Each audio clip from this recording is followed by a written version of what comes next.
EP. Jayarajan Prakash Javadekar കൂടിക്കാഴ്ചയിൽ LDF-ൽ കടുത്ത അതൃപ്തി. ഇ.പിക്കെതിരെ കടുത്ത നടപടിക്ക് സാധ്യതയും തെളിയുന്നു. നാളെ ചേരുന്ന CPM സംസ്ഥാന സെക്രട്ടേറിയറ്റ് യോഗം ഇക്കാര്യം ചർച്ച ചെയ്യും. ഇ.പി. ജയരാജനെ കൺവീനർ സ്ഥാനത്ത് നിന്ന് മാറ്റുന്നതുൾപ്പെടെയുള്ള നിർദ്ദേശം ഒരു വിഭാഗം പ്രവർത്തകർ മുന്നോട്ട് വയ്ക്കുന്നുണ്ട്. ആദിൽ പാലോട് ചേരുന്നു, ഒപ്പം അർജുൻ കല്യാണും നമുക്കൊപ്പമുണ്ട്. ആദ്യം ആദിൽ പാലോടിലേക്ക് പോകാം. Adil Palode, very good morning. അങ്ങനെ ഇ.പിയുടെ ബോംബ് കത്തുന്നു, പുകയുന്നു. ഇനി എന്താണ് സംഭവിക്കാൻ സാധ്യതയുള്ളത് എന്നാണ് നമ്മൾ കാത്തിരിക്കുന്നത്. രണ്ട് സാധ്യതകൾ: ഒന്ന്, LDF കൺവീനർ സ്ഥാനത്ത് നിന്ന് അദ്ദേഹം സ്വയം ഒഴിയുക; രണ്ട്, പാർട്ടിയിലെ ചില വിഭാഗം പറയുന്നത് പോലെ കടുത്ത നടപടിക്ക് വിധേയനാവുക. നാളെ ചേരുന്ന സംസ്ഥാന സെക്രട്ടേറിയറ്റിൽ ഒരു പ്രധാനപ്പെട്ട വിഷയമായി തെരഞ്ഞെടുപ്പ് അവലോകനത്തിനൊപ്പം ഇതും ചർച്ച ചെയ്യില്ലേ അതിൽ? ഉറപ്പായും അങ്ങനെ തന്നെയാണ് കരുതുന്നത്. കാരണം തെരഞ്ഞെടുപ്പ് ദിവസമാണ് അസ്വാഭാവികമായൊരു പ്രതികരണം ഇ.പി. ജയരാജൻ്റെ ഭാഗത്ത് നിന്നുണ്ടാകിയത് എന്നാണ് പാർട്ടി നേതൃത്വം വിലയിരുത്തുന്നത്. അത് തെരഞ്ഞെടുപ്പിനെ എങ്ങനെയെങ്കിലും ബാധിക്കുമോ എന്നതടക്കം, ബാധിച്ചിട്ടുണ്ടോ എന്നതടക്കമുള്ള കാര്യങ്ങളും പാർട്ടി നേതൃത്വം നാളെ വിലയിരുത്തുമെന്നാണ് മനസ്സിലാക്കുകയും ചെയ്യുന്നത്. ഇതിനേക്കാൾ പ്രധാനം എന്ത് നടപടിയാകും ഉണ്ടാവുക എന്നത് സംബന്ധിച്ചുള്ള ആകാംക്ഷയാണ്. ഇതിൽ രണ്ട് സാധ്യത. അരുൺ പറഞ്ഞതുപോലെ ഇ.പിയുടെ LDF കൺവീനർ സ്ഥാനത്തെ ചൊല്ലി വലിയ തരത്തിലുള്ള ഉദ്യോഗഭരിതമായ ഒരു സ്ഥിതി നിലവിലുണ്ട് എന്ന് മനസ്സിലാക്കേണ്ടി വരും. കാരണം CPI തന്നെ ഇക്കാര്യത്തിൽ കൃത്യമായ നിലപാട് ഇ.പിയെ വിമർശിച്ച് എത്തിയിരിക്കുന്ന ഒരു പശ്ചാത്തലമുണ്ട്.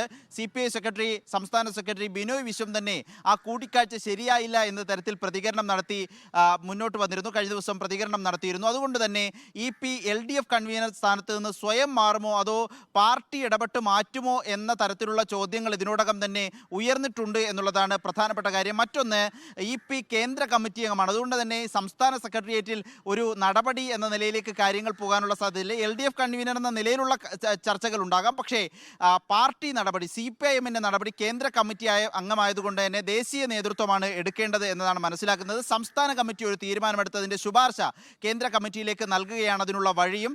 ഏതായാലും കൃത്യമായ നടപടിയിലേക്ക് പോയേ തീരൂ എന്ന നിലപാട് സംസ്ഥാനത്തെ പാർട്ടിയിലെ ഒരു വിഭാഗത്തിനുണ്ട്. കടുത്ത നടപടി വേണം എന്നതാണ് പാർട്ടിയിലെ ഒരു വിഭാഗം പറയുന്നത്. അതിന് പ്രധാനപ്പെട്ട കാരണം പ്രകാശ് ജാവദേക്കറുമായി ചർച്ച നടത്തിയതിന് പുറമെ ആ ചർച്ചയെക്കുറിച്ച് ഒരു വിവരം പോലും പാർട്ടിയെ അറിയിച്ചില്ല. ആ ചർച്ചയുടെ വിശദാംശങ്ങൾ മൂടിവെച്ചു എന്നുള്ളതാണ് പ്രധാനപ്പെട്ട ഒരു കുറ്റമായി കാണുന്നത്. ഏതായാലും ഇത് സംബന്ധിച്ചുള്ള ചർച്ചകൾ നാളെ സെക്രട്ടേറിയറ്റിൽ ഉണ്ടാകും. തെരഞ്ഞെടുപ്പ് അവലോകനത്തിനായാണ് യോഗം ചേരുന്നത്. പക്ഷേ അതിനേക്കാൾ പ്രധാനമായ ഒരു നിർണായകമായ വിഷയത്തിലും ചർച്ചകൾ നടക്കുമെന്നാണ് മനസ്സിലാക്കുന്നത്. അർജുൻ കല്യാട് കൂടി നമുക്കൊപ്പം ചേരുന്നുണ്ട് കണ്ണൂരിൽ നിന്നും. അർജുൻ കല്യാട്, ഇ.പി. ജയരാജൻ പറയുന്ന പ്രധാനപ്പെട്ട കാര്യങ്ങളിൽ ഒന്ന്, ഇത് ഒരു വർഷം മുമ്പ് നടന്ന കൂടിക്കാഴ്ചയാണ്. 2023 മാർച്ച് മാസം 5-ാം തീയതി ഈ കൊച്ചുമകൻ്റെ പിറന്നാളിനോടനുബന്ധിച്ചാണ് ആ കുളത്തെ ഫ്ലാറ്റിൽ താൻ പോയതും പ്രകാശ് ജാവദേക്കർ അവിടെ അപ്രതീക്ഷിതമായി എത്തുന്നതും. 5 മിനിറ്റിൽ താഴെ മാത്രം നിന്ന ഒരു കൂടിക്കാഴ്ചയാണ്. അതിൽ രാഷ്ട്രീയം സംസാരിച്ചില്ല, അതുകൊണ്ട് പാർട്ടിയിൽ അറിയിച്ചിട്ടില്ല എന്നുള്ളതാണ്. ഇപ്പോൾ പാർട്ടിക്കുള്ളിൽ ഇ.പി. ജയരാജൻ, മുഖ്യമന്ത്രി തുറന്ന് ഇ.പി. ജയരാജനെതിരെ നിലപാടെടുത്തതോടുകൂടി ഒറ്റപ്പെട്ട ഒരവസ്ഥയാണോ ഉള്ളത്?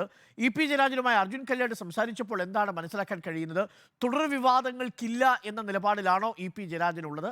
അതല്ല, ഇനിയിപ്പോൾ നാളത്തെ സെക്രട്ടേറിയറ്റ് സമിതി യോഗത്തിനു ശേഷം ഇ.പി. ജയരാജൻ ഈ വിഷയത്തിൽ കൂടുതൽ പ്രതികരിക്കാൻ സാധ്യതയുണ്ടോ?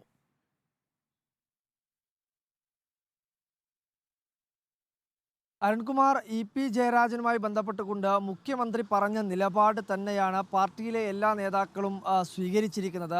ഇ.പി. ജയരാജൻ ചെയ്ത കാര്യം, അല്ലെങ്കിൽ ഇ.പി. ജയരാജൻ ഇത്തരത്തിൽ BJP നേതാവുമായി കൂടിക്കാഴ്ച നടത്തിയ കാര്യത്തിൽ മുഖ്യമന്ത്രിക്ക് മുകളിൽ ഒരു നിലപാട് പറയാൻ പാർട്ടിയിലെ ഒരു നേതാക്കളും തന്നെ തയ്യാറാവുന്നില്ല. അതിനോടൊപ്പം തന്നെയാണ് ഇ.പി. ജയരാജനുമുള്ളത്. പറയാനുള്ളത് മുഖ്യമന്ത്രി പറഞ്ഞിട്ടുണ്ട് എന്നുള്ള കാര്യം തന്നെയാണ് ഇ.പി. ജയരാജനും വ്യക്തമാക്കുന്നത്. ഇനി സ്വാഭാവികമായും ഇ.പി. ജയരാജൻ സെക്രട്ടേറിയറ്റ് യോഗത്തിൽ പങ്കെടുക്കേണ്ടതാണ്.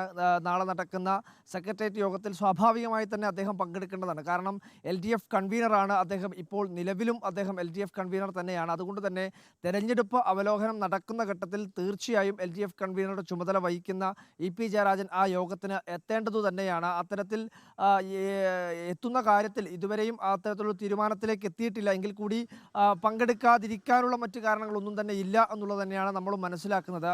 പ്രധാനമായും ഇ.പി. ജയരാജൻ ഇപ്പോൾ പാർട്ടിയിൽ ഒരു നേതാക്കളുടെ ഇടയിലും അത്തരത്തിൽ ഒരു ഒറ്റപ്പെട്ട സാഹചര്യം നേരിടുന്നുണ്ട് എന്നുള്ള കാര്യം ഒരു യാഥാർത്ഥ്യമാണ്. കാരണം മറ്റ് രാഷ്ട്രീയ നേതാക്കളുമായി ബന്ധപ്പെട്ടുകൊണ്ടോ അല്ലെങ്കിൽ ഈ പാർട്ടിയിലെ തന്നെ നേതാക്കളുമായി ബന്ധപ്പെട്ടുകൊണ്ടോ സംസാരിക്കുന്ന ഘട്ടത്തിൽ പോലും മനസ്സിലാവുന്നത് അദ്ദേഹം അത്തരത്തിലുള്ളൊരു ഒറ്റപ്പെട്ട വീട്ടിൽ മറ്റ് പൊതുപരിപാടികളൊന്നും പങ്കെടുക്കാതെ കഴിഞ്ഞ് 2 ദിവസമായി അദ്ദേഹം വീട്ടിൽ തന്നെ കഴിയുകയാണ്. അതോടൊപ്പം തന്നെ ഇന്നലെ വൈകുന്നേരം ഒരു വിവാഹ ചടങ്ങിൽ പങ്കെടുത്തത് മാത്രമാണ് ഒരു പൊതുപരിപാടിയായി പറയുന്നത്. മറ്റ് ആവശ്യങ്ങൾക്ക് വേണ്ടി നമ്മൾ ബന്ധപ്പെടുന്ന ഘട്ടത്തിലോ അല്ലെങ്കിൽ അതുമായി ബന്ധപ്പെട്ടുകൊണ്ട് ഒരുപക്ഷെ പാർട്ടിയിൽ തന്നെ പല നേതാക്കളും ബന്ധപ്പെടുന്ന ഘട്ടത്തിലോ അദ്ദേഹം സംസാരിക്കാൻ കൂട്ടാക്കുന്നില്ല എന്നുള്ള വിവരങ്ങളാണ് നമുക്ക് പുറത്ത് ലഭിക്കുകയും ചെയ്യുന്നത്. എന്തായാലും ഇ.പി. ജയരാജൻ മൊത്തത്തിൽ ഒരു പ്രതിരോധത്തിലായിരിക്കുന്നു. പാർട്ടിയിലെ എല്ലാ നേതാക്കളും ഒരുപോലെ തന്നെ തനിക്കെതിരായിട്ടുള്ള നിലപാടുകൾ സ്വീകരിക്കുന്നു. അതുമായി ബന്ധപ്പെട്ടുകൊണ്ട് വലിയ തോതിലുള്ള ഒരു മനപ്രയാസവും അതുപോലെ തന്നെ ഒരു ഒറ്റപ്പെടലും അദ്ദേഹത്തിന് നേരിടേണ്ടി വരുന്നു എന്നത് ഒരു പ്രധാനപ്പെട്ട യാഥാർത്ഥ്യമാണ്.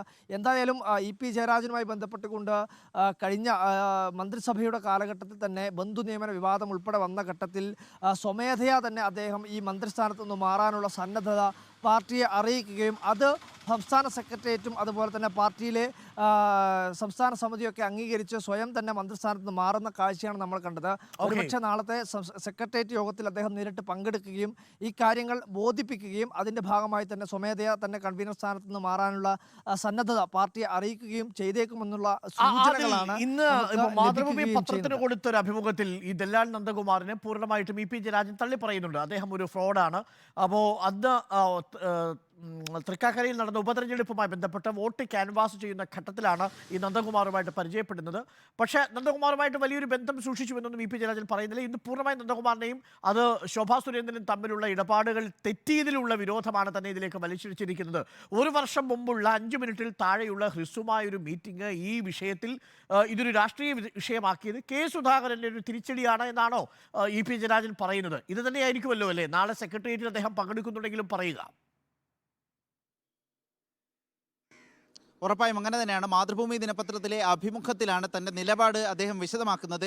ഇതിൽ പ്രധാനം ഈ കെ സുധാകരൻ, ശോഭാ സുരേന്ദ്രൻ അടക്കമുള്ളവരുടെ ഗൂഢാലോചനയുടെ ഭാഗമാണ് എന്നതാണ് ഒരു വിശദീകരണം. ഇതിനേക്കാൾ ഉപരി ഇതുവരെ നടത്താത്തൊരു പ്രയോഗം നന്ദകുമാറിനെതിരെ, ദല്ലാൽ നന്ദകുമാറിനെതിരെ ഇ.പി. ജയരാജൻ നടത്തിയിരിക്കുന്നു എന്നുള്ളതാണ്. ഫ്രോഡാണ് എന്ന ഒരു പദപ്രയോഗമാണ് നന്ദകുമാറിനെ കുറിച്ചുള്ള ചോദ്യത്തിന് മറുപടിയായി അദ്ദേഹം പറയുന്നത്. അദ്ദേഹത്തിൻ്റെ ഈ നന്ദകുമാറിൻ്റെ കള്ളത്തരങ്ങളും വഞ്ചനയും തനിക്ക് തിരിച്ചറിയാൻ ആദ്യഘട്ടത്തിൽ കഴിഞ്ഞില്ല എന്നുകൂടി പറയുന്നുണ്ട്. സ്വാഭാവികമായും ഈ ദല്ലാൽ നന്ദകുമാറുമായുള്ള കൂട്ടുകെട്ടിനെ പറ്റി മുഖ്യമന്ത്രി അതിരൂക്ഷ ഭാഷയിലാണ് തെരഞ്ഞെടുപ്പ് ദിവസം ഇ.പി. ജയരാജനെതിരെ സംസാരിച്ചത്. തനിക്ക് ആ വഞ്ചനയും നന്ദകുമാറിൻ്റെ ഇടപാടുകളും ില്ല എന്നൊരു വിശദീകരണം നൽകാനും സാധ്യതയുണ്ട്. അതുതന്നെയാണ് ഇന്നത്തെ മാതൃഭൂമി ദിനപത്രത്തിന് നൽകിയ അഭിമുഖത്തിലും ഇ.പി. വിശദീകരിക്കുന്നത്. ഒരു കാര്യം കൂടി, അതിൽ നാളെ സെക്രട്ടേറിയറ്റ് ചേരുന്ന സമയത്ത് ഇ.പി. ജയരാജനെ പിന്തുണയ്ക്കാൻ ആരും ഉണ്ടാവില്ല എന്നുള്ളത് ഏറെക്കുറെ തീർച്ചയായില്ലേ? ഉറപ്പാണ്. കാരണം മുഖ്യമന്ത്രി തന്നെ കൃത്യമായി നിലപാടെടുക്കുന്ന സാഹചര്യം, അതൊരു അസാധാരണമായ സാഹചര്യമാണ് CPM-നെ സംബന്ധിച്ചിടത്തോളം. പാർട്ടി ഘടകങ്ങളിൽ നിലപാട് പറഞ്ഞ് പിന്നീട് അത് പാർട്ടി നിലപാടായി പുറത്തേക്ക് വരിക എന്നുള്ളതാണ് പിണറായി വിജയൻ അടക്കമുള്ളവർ അവലംബിക്കുന്നൊരു രീതി. പക്ഷേ അതിന് വിരുദ്ധമായി തെരഞ്ഞെടുപ്പ് ദിവസം കൃത്യമായ പ്രകോപനമുണ്ടായിരുന്നു മുഖ്യമന്ത്രിക്ക് എന്നത് വ്യക്തമാണ്. ആ പ്രതികരണം കാണുമ്പോൾ മനസ്സിലാകും. ആ നിലയിൽ പരസ്യ ശാസനയ്ക്ക് മുഖ്യമന്ത്രി തന്നെ മുതിർന്ന പശ്ചാത്തലത്തിൽ മറ്റ് നേതാക്കൾ ആരും ഇ.പി. ജയരാജനൊപ്പം ഉണ്ടാകില്ല എന്നതും വ്യക്തമാണ്. Arun, okay, thank you. Adil പാലോടും അർജുൻ കല്യാണുമാണ് ചേർന്നത്.